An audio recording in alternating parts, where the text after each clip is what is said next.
وَلَنَبْلُوَنَّكُمْ بِشَيْءٍ مِّنَ الْخَوْفِ وَالْجُوعِ وَنَقْصٍ مِّنَ الْأَمْوَالِ وَالْأَنفُسِ وَالثَّمَرَاتِ، ہم ضرور آزمائیں گے دنیا کی زندگی میں تمہیں خوف کے ذریعے، بھوک کے ذریعے، جان اور مال میں نقص کے ذریعے، وَبَشِّرِ الصَّابِرِينَ، اور بشارت ہوگی صبر کرنے والوں کے لیے۔ تو یہ ساری تکلیفیں، ان کو آپ مکافات عمل کہہ کے نہیں جان چھڑا سکتے، یہ اللہ کی طرف سے آزمائش بھی ہو سکتی ہے کسی کے اوپر۔ اور صبر کرنے والوں کے لیے بشارت ہے، اور ان کی نشانی کیا ہے؟ الذین اذا اصابتهم مصیبہ، جب کبھی انہیں کوئی مصیبت پہنچتی ہے تو وہ کہتے ہیں قالوا انا للہ وانا الیہ راجعون، بھئی ہم بھی تو اللہ کی طرف سے آئے تھے، ہمیں بھی لوٹ کے اللہ کے پاس جانا ہے، اگر کوئی تکلیف آئی ہے تو یہ بھی چلی جائے گی نا۔ سب سے بڑی تکلیف کیا ہے؟ موت، وہ بھی تو ہم پہ آنی ہے نا، تو اس سے پہلے اگر چھوٹی تکلیف آئی ہے تو اللہ کی طرف چلی جائے گی۔ اس کانٹیکسٹ میں ایک حدیث ہے صحیح مسلم میں بڑی زبردست، ام سلمہ کہتی ہیں کہ جب ابو سلمہ میرے خاوند فوت ہوئے، مجھے ان کی فوتگی کی خبر ملی تو میں نے حضور سے ایک دعا سن کے یاد کر رکھی تھی کہ جو کوئی وہ دعا مانگ لے گا اللہ تعالیٰ اس سے بہتر اسے نعم البدل دے گا، اور وہ دعا آدھا پورشن تو یہی ہے، سورۃ البقرہ کی آیت نمبر 156، انا للہ وانا الیہ راجعون۔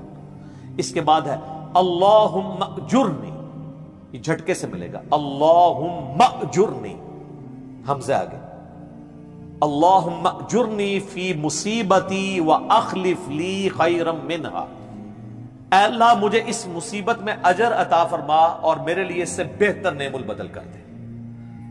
تو کہتی ہیں کہ نبی علیہ السلام نے فرمایا تھا جو یہ دعا مانگ لے گا نا تو اللہ تعالیٰ اس کی کمپنسیشن فرما دے گا، اسے بہتر نعم البدل دے گا۔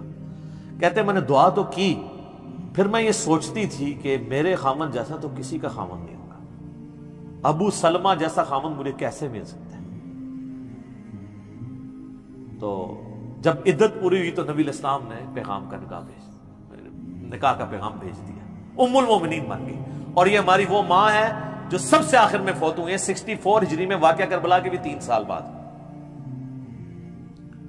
تو اس دعا کی، یہ دعا یاد رکھیں، چھوٹی موٹی بھی کوئی بھی تکلیف، کوئی بچوں کو پہنچتی ہے گھر میں، کسی کو زخم لگتا ہے، ٹھوکر لگ جاتی ہے، کوئی مالی نقصان ہو جاتا ہے، فوراً یہ دعا، اور میں نے الحمدللہ 20 دفعہ یہ دعا آزمائی ہے۔ وقتی طور پہ تو فیل ہو رہا ہوتا ہے کہ یار کوئی مسئلہ خراب ہو گیا، لیکن اس کے بعد اسی شر کے اندر خیر چھپی ہوئی ہوتی ہے، وہ مل جاتی ہے۔ اس آپ دعا کو یاد رکھیں، اور صبح شام جو چھوٹی موٹی کوئی خبریں بھی آپ کو ملتی رہتی ہیں نا، اس کے اوپر آپ یہ دعا پڑھتے رہیں، یہ آپ کے لیے ایک بہت بڑا وظیفہ ہے انشاءاللہ تعالی۔ نیک لوگوں کو جو تکلیفیں آتی ہیں نا دنیا میں، وہ ان کے درجات کو بلند کرنے کے لیے آتی ہیں، اور یہ اللہ تعالیٰ نے بڑی سختی کے ساتھ سورۃ العنکبوت کے اندر نا صحابہ کرام کو ایڈریس کر کے نا یہ فلسفہ کلیئر کیا ہے، آیت نمبر 2 اور 3 کے اندر، احسب الناس ان یترکوا ان یقولوا آمنا وهم لا یفتنون، کیا لوگ اس گمان میں ہیں کہ انہیں صرف اس بات پہ چھوڑ دیا جائے گا کہ وہ ایمان لے آئے اور ہم ان کی آزمائش نہیں کریں گے؟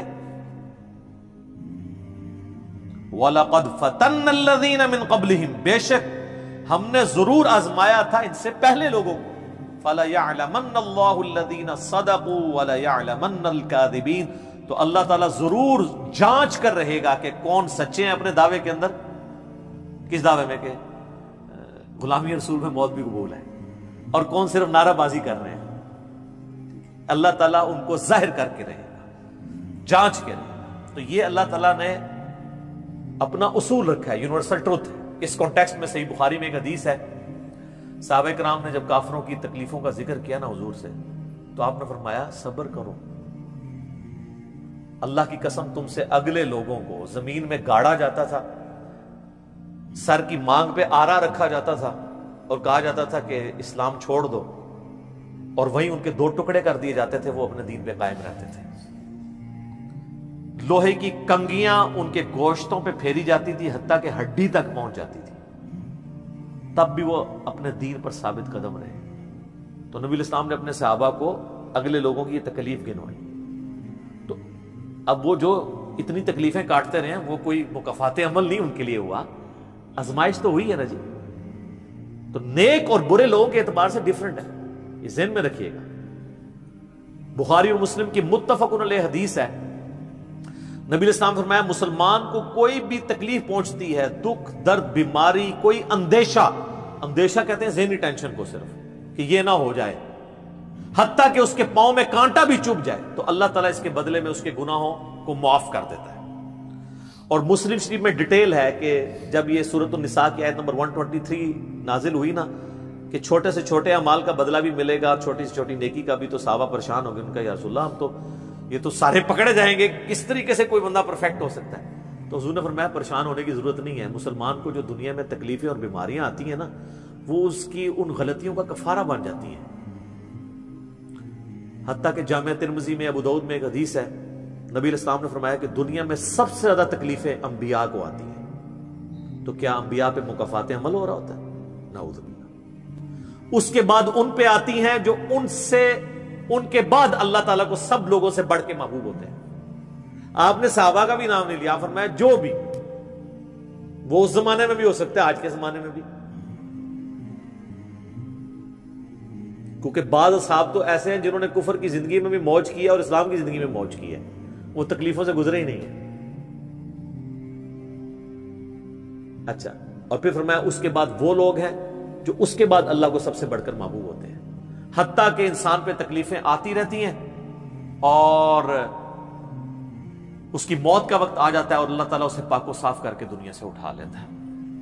یہ جو لوگ کہتے ہیں نا یار وہ موت کے وقت فلانے کے ساتھ، یار وہ احمد دیدہ صاحب 9 سال تک قومے میں رہے ہیں، اتنی اسلام کی انہوں نے خدمت کی، ہزاروں عیسائیوں کو مسلمان کیا، لاکھوں مسلمانوں کے ایمان کی حفاظت کا سبب اللہ نے ان کو بنایا، لیکن وہ 9 سال تک قومے کی حالت میں رہے، 1996 سے لے کے 2005 تک۔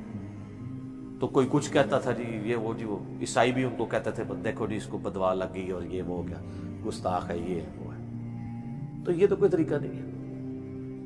اس طریقے سے جنید جمشید صاحب جب شہید ہوئے تو آپ دیکھ لیں ان کے مخالفین نے ان کے بارے میں کیا بات کی، اور صحابہ کرام کو تو رومن امپائر کی بیٹل فیلڈز کے اندر تیل کے کڑاؤں میں روسٹ کیا گیا ہے، تو آپ کیا کہیں گے نعوذ باللہ ان کے ساتھ یہ کچھ ہو گیا؟ ابو عبیدہ ابن جرح، معاذ ابن جبل لاڈلے ترین اصحاب ہیں، طاعون کے مرض میں شہید ہوئے ہیں، اور طاعون میں اتنے بڑے بڑے پھوڑے جسم کے اوپر نکلتے ہیں۔ آپ تو سمجھتے ہیں کہ صحابہ کرام جو ہے وہ بڑے سکون سے بیٹھتے ہوں گے اور پھر کلمہ پڑھتے ہوں گے، ساتھ ہی ایسے روح پرواز کر جاتی ہوگی۔ حضرت حمزہ ابن عبد المطلب کا مسلح ہوا ہے، سید الشہداء ہیں۔ حضرت حسین علیہ السلام کے ساتھ جو کچھ کربلا میں ہوا ہے، تو نیک بندوں اور عام بندوں کے اعتبار سے اس کا حکم ڈیفرنٹ ہے۔ نیک بندوں کے درجات بلند ہوتے ہیں۔ حسین ابن علی سے اتنی بڑی قربانی نے اللہ نے لی کہ قیامت والے دن ان کو جنتی نوجوانوں کا جو سردار ہونا ہے اس کو جسٹیفائی کیا جائے کہ آؤ جی حسین جیسی ہے کسی قربانی، بنا دینا ہے سردار، آ جاؤ لے کے آؤ۔ کوئی کھڑا ہو سکتا ہے؟ ابھی تک 1500 سال میں تو نہیں کوئی دعویٰ کرے گا کھڑا ہونے کا۔ تو اللہ تعالیٰ نیکیوں کو جسٹیفائی بھی کرواتا ہے، وہ مکافات عمل نہیں ہو رہا ہوتا۔ نیک لوگوں کے لیے ڈیفرنٹ ہے، ان کے درجات بلند ہوتے ہیں، اور باقی عام لوگوں کے لیے یہ ہے کہ ان کے لیے بھی آپ نہیں کہیں گے کہ ان پہ عذاب ہے، یا اللہ کی طرف پلٹنے کا ذریعہ ہے یا ان کے گناہوں کا کفارہ ہے۔ یہ آپ نے کسی پہ نہیں کہنا اس کے اوپر لعنت پڑ گئی، اس کے اوپر یہ ہو گیا، اس کے اوپر یہ ہو گیا، یہ آپ کو کسی نے رائٹ نہیں دیا۔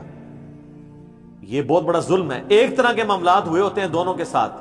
اب آپ دیکھ لیں سنیوں میں سے کوئی جیل میں جاتا ہے تو شیعہ کہتے ہیں دیکھا جی مکافات عمل ہے، شیعہ میں سے کوئی جاتا ہے سنی کہتے ہیں مکافات عمل ہے۔ تو یہ آپ جو مرضی، اور اپنوں کے لیے کہتے ہیں آزمائش ہے۔ تو یہ آج کی ڈیٹ میں آپ نے سب کے لیے آزمائش ہی کہنا ہے، ورنہ یہ مسئلہ بالکل خراب ہو جائے گا۔ اللہ ہی اللہ جی، اللہ تعالیٰ سے خیر مانگنا چاہیے، اللہ تعالیٰ کی طرف رجوع لانا چاہیے۔ اس حوالے سے بخاری اور مسلم دونوں میں حدیث ہے، میں اب آپ کو تھوڑے وظیفے بھی بتا دوں نا۔ ظاہر آزمائشیں تو ہر بندے پہ آتی ہیں، اللہ کی طرف رجوع بھی لانا چاہیے۔ ان آزمائشوں سے نکلنے کا طریقہ کیا ہے؟ بخاری اور مسلم دونوں میں حدیث ہے، نبی صلی اللہ علیہ وآلہ وسلم کے بارے میں انس بن مالک کہتے ہیں کہ نبی علیہ السلام کی اکثر دعا یہی ہوا کرتی تھی، اللہم ربنا آتنا فی الدنیا حسنہ وفی الآخرۃ حسنۃ وقنا عذاب النار، آمین۔ یہ بخاری مسلم میں بھی ہے، سورۃ البقرہ کی آیت نمبر 201 ہے۔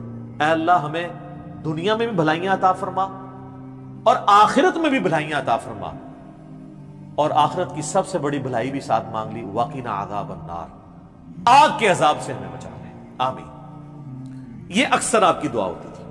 اس کانٹیکٹ میں ایک حدیث ہے بڑی انٹرسٹنگ صحیح مسلم میں. ایک صحابی بیمار ہوئے حتیٰ کہ بالکل ہڈیوں کا پنجر بن گئے, اور صحابہ کہتے ہیں چڑیا کی طرح ان کی جان ہو گئی. نبی علیہ السلام ان کی عیادت کے لیے گئے. آپ نے جب دیکھا, آپ فرمایا تو اللہ سے کیا مانگتا ہے؟ چنگا بندہ ٹردا پھردا بندہ ایڈا منجی دے پہ گیا اور بالکل ڈھانچہ پنجر بن گیا ہڈیوں کا. اس نے کہا یا رسول اللہ میں اللہ تعالیٰ سے یہ دعا کرتا ہوں کہ اے اللہ جو تو نے مجھے آخرت میں عذاب دینا ہے نا دنیا میں ہی دے دے. آخرت کا عذاب تو بہت سخت ہے, تو مجھے دنیا میں ہی وہ عذاب دے دے. نبی علیہ السلام نے سبحان اللہ, کیا تم دنیا میں بھی اللہ کی تکلیف برداشت کر سکتے ہو؟ اوے تجھے تو چاہیے تھا تو کہتا اللہم ربنا آتنا فی الدنیا حسنہ وفی الآخرۃ حسنۃ وقنا عذاب النار. یعنی آپ اللہ تعالیٰ کو معاذ اللہ کو فنیٹک سمجھتے ہیں کہ آپ کہیں گے اس نے عذاب تو ضرور دینا تو مجھے ادھر دے دے. او یار اللہ سے اچھا ہی گمان رکھو. بخاری مسلم دونوں میں حدیث ہے, میں اپنے بندے کے گمان کے قریب ہوں جیسا میرے بارے میں گمان رکھے, بشرطے کہ کرتوت بھی ٹھیک کرے. تو سر ہم تو یہ کہتے ہیں یا اللہ ہم نہ تیری آزمائش کے قابل ہیں نہ تیرے عذاب کے قابل ہیں, ہمیں بلا حساب و کتاب ہی جنت میں داخل فرما دے, آمین. تو میں اپنے بندے کے گمان کے قریب, اچھا گمان رکھیں انشاءاللہ تعالی اینڈ رزلٹ بھی اچھا ہوگا. آپ اللہ سے گمان اچھا رکھیں, یہ گمان بہت اہم چیز ہے. اور یہ آپ کا جو کانفیڈنس ہے نا اللہ کے اندر کہ انشاءاللہ اللہ میرے ساتھ خیر کا معاملہ ہی کرے گا. اچھا کئی لوگ ہیں وہ کہتے ہیں منو تے اللہ نے دینے ہی عذاب ہے.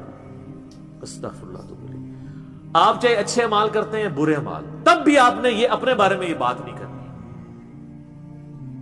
یہ تو اور کسی کے بارے میں تو آپ نے سوچنا بھی نہیں سر, وہ تو کہانی ختم. وہ تو صحیح مسلم میں حدیث ہے نا, ایک شخص نے قسم اٹھا کے کہہ دیا تھا کہ اللہ تعالیٰ اس کو کبھی معاف نہیں کرے گا. وہ بڑا گنہگار شخص تھا. اللہ کی بارگاہ میں پہنچے, اللہ نے فرمایا تو نے میرے بھی آپ پہ کیسے قسم کھا دی؟ جا میں نے اس کو معاف کیا, تجھے دوزخ میں پھینکا. لا يسأل عما يفعل وهم يسألون, سورۃ الانبیاء کی آیت ہے. اللہ کو کوئی نہیں پوچھ سکتا اس نے یہ کیوں کیا, وہ سب کو پوچھ سکتا ہے کہ انہوں نے یہ کیوں کیا. یہ اللہ تعالیٰ کے بارے میں ناشکری پھیلانا سورہ الزمر میں ہے, لا تقنطوا من رحمت اللہ, اللہ تعالیٰ کے بارے میں مایوسی عوام کے اندر پھیلانا. لیکن اس کا دوسرا پہلو بھی غلط ہے کہ آپ رحمت کی آیتیں پڑھ کے تو لوگوں کے کام چوک کے رکھو, وہ بھی دوسری ایکسٹریم ہے, وہ بھی نہیں ہونی چاہیے. رحمت سے دھوکہ بھی نہیں کھانا, ہاں اعمال پورے کرنے ہیں اور پھر اللہ سے امید بھی رکھنی ہے. جو سیدنا ابوبکر نے حضرت عمر کو وصیت کرتے ہوئے کیا کہا تھا, کیا عمر جب تو جنتیوں کی طرف دیکھے نا تو دعا کرنا کہ میں بھی ان میں شامل ہو جاؤں, اور جب بھی تو جہنمیوں کا ذکر لائے تو اللہ تعالیٰ سے پناہ مانگنا کہ کہیں میں ان میں شامل نہ ہوں. انہوں نے آگے سے کہا کہ میں عشرہ مبشر ہوں. ٹھیک ہے, یہ معاملہ بہت سینسٹیو ہے. جن کو اللہ کا تعارف ہے نا تو وہ ان کی زندگی بڑے ڈر ڈر کے گزرتی ہے. تو یہ حدیث میں نے اس لیے بتا دی. ایک اور ذریعہ ہے ان آزمائشوں سے نکلنے کا. صحیح بخاری اور مسلم دونوں میں حدیث ہے جس کی یہ خواہش ہے کہ اللہ اس کی عمر دراز کر دے اور اس کے رزق میں کشادگی دے دے. رزق میں دنیا کی ہر نعمت شامل ہے. ہم تو دولت ہی سمجھتے ہیں نا, اچھی صحت بھی رزق ہے, اچھی اولاد بھی رزق ہے, اچھی صحت بھی رزق ہے, مال کی فراوانی بشرطے کہ وہ فطرے میں نہ ڈال دے وہ بھی رزق ہے. ہر چیز دنیا میں جتنی بھی اہمیت ہے کی چیزیں جو ہم سمجھتے ہیں. تو بخاری اور مسلم دونوں میں الفاظ ہیں جس کی یہ خواہش ہے اس کی عمر دراز ہو جائے اور اس کے رزق میں کشادگی ہو تو اپنے رشتہ داروں کے ساتھ حسن سلوک کرے. یہ ہے جناب وہ کام کرنے کا. حسن سلوک خالی ان کو تسلیاں نہیں دینا. ظاہر قرآن اور حدیث میں جب رشتہ داروں سے صلہ رحمی کا ذکر آتا ہے تو یہ ہے کہ ان کے ساتھ قطع تعلق ہی نہیں کرنی, دوسرا ان کی فائنینشیل سپورٹ کرنی ہے. اس لیے آپ دیکھیں سب سے زیادہ حقدار زکوٰۃ کے صدقات کے آپ کے بہن بھائی ہیں, سب سے قریبی رشتہ ہوا ہے, اس کے بعد کوئی اور حقدار. باقی اس پہ تو امت کا اجماع ہے کہ جو صدقات اللہ کی راہ میں آپ کرتے ہیں اس سے اللہ تعالیٰ تکلیف ٹالتا ہے. منت سے نہیں ٹلتی. بخاری مسلم میں حدیث ہے کہ منت سے کنجوس کا مال ہی نکلتا ہے, تکلیف نہیں ٹلتی. لاجیکل ہے. منت تو یہ کہ یا اللہ پہلے کر تو میں کراں گا, اور صدقے میں کیا ہے, یا اللہ میں نے تیری طرف سے تیری راہ میں یہ صدقہ کیا اور میں اس نیک عمل کا وسیلہ تجھے پیش کرتا ہوں, میرا مسئلہ حل کر دے. جو بخاری مسلم میں حدیث ہے 3 لوگ غار میں پھنس گئے تھے, انہوں نے اپنے پرانے اعمال کا واسطہ پیش کیا تھا. یہ نہیں تھا کہا کہ یا اللہ ایک بار کاٹ دیتے سی کرا کے پھر کون سی نکلنا.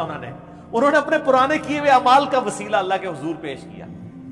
جو قرآن میں بھی ہے وَاسْتَعِينُوا بِالصَّبْرِ وَالصَّلَاةِ، صبر اور نماز کے ذریعے اللہ کی مدد چاہو، جس سے وہ کہتے ہیں جی اس سے غیر اللہ کی مدد ثابت ہوتی ہے، تو کوئی کہتا ہے المدد یا صبر، المدد یا نماز، وہ اس کا مطلب ہے صبر اور نماز سے اللہ کی مدد، کیونکہ آگے آتا ہے ان اللہ مع الصابرین، بے شک اللہ تعالیٰ صبر کرنے والوں کے ساتھ ہے۔ تو نیک اعمال کا وسیلہ آپ اللہ کے حضور پیش کریں، تو صدقہ اور خیرات کرنا یہ اللہ تعالیٰ کی طرف سے آئی ہوئی تکالیف کو، بلاؤں کو ٹال دیتا ہے۔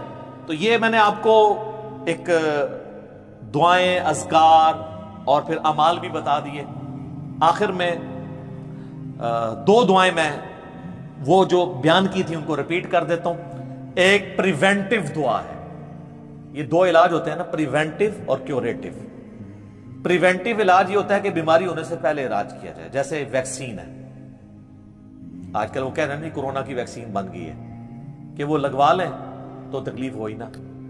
ایک ہوتا ہے کیوریٹیو علاج کہ بیماری ہو گئی ہے تو اب علاج کیسے کرنا ہے۔ تو پریونٹیو علاج جو دعائیں ہیں نا وہ ہے اللہم ربنا آتنا فی الدنیا حسنہ وفی الآخرۃ حسنۃ وقنا عذاب النار۔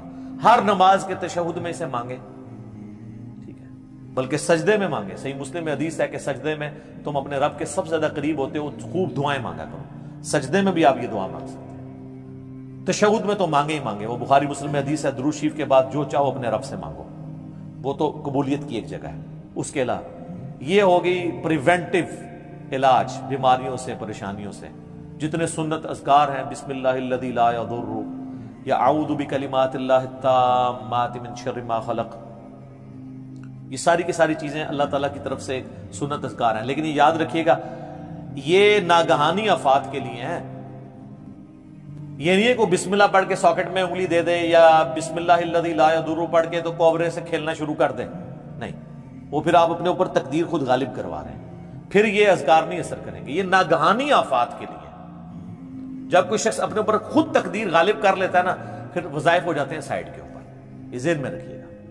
پھر بھی جو تکلیفیں آنی ہے نا وہ تو آنی ہے اللہ کی طرف سے آزمائش والی، وہ تو ہمیں یہی ایٹیچیوڈ ہے کہ ہم اللہ تعالیٰ کی طرف رجوع لائیں، اور وہی ہے کیوریٹیو علاج کہ جب کسی پہ تکلیف آ جائے تو اب کیا کرنا ہے، اس نے کہنا ہے انا للہ و انا الیہ راجعون، اللہم اجرنی فی مصیبتی و اخلف لی خیرا منہا۔ یہ مکافات عمل کا سارا ٹاپک، اس کا اینڈ میں کروں گا سورہ الحدید کی ان دو آیات کے اوپر، جس کے بعد صبر آ جائے گا سب کہ اللہ تعالیٰ نے یہ تکلیف کا سلسلہ دنیا میں جو رکھا ہوا ہے اس پہ صبر کے لیے کیا ترغیب دلائی ہے۔ آیت نمبر 22 اور 3، ما اصاب من مصیبت فی الارض ولا فی انفسکم، کوئی مصیبت بھی ایسی نہیں کہ زمین میں آئے۔ زمین میں کیا مصیبت آتی ہے؟ زلزلہ، وبائی امراض، سیلاب، طوفان، ولا فی انفسکم، اور نہ کوئی ایسی مصیبت کہ تمہاری جان میں آئے۔ جان میں ہر طرح کی بیماری، کسی کو بلڈ کینسر ہو گیا، کسی کے گردے فیل ہو گئے، کسی کو ہیپاٹائٹس ہو گیا، تو اللہ تعالیٰ فرماتا ہے الا فی کتاب من قبل ان نبرأھا، یہ ہم نے لوح محفوظ میں پہلے ہی لکھا ہوا ہے، اس سے پہلے کہ ہم یہ تکلیف بھیجیں۔ کام ہی ختم ہو گیا۔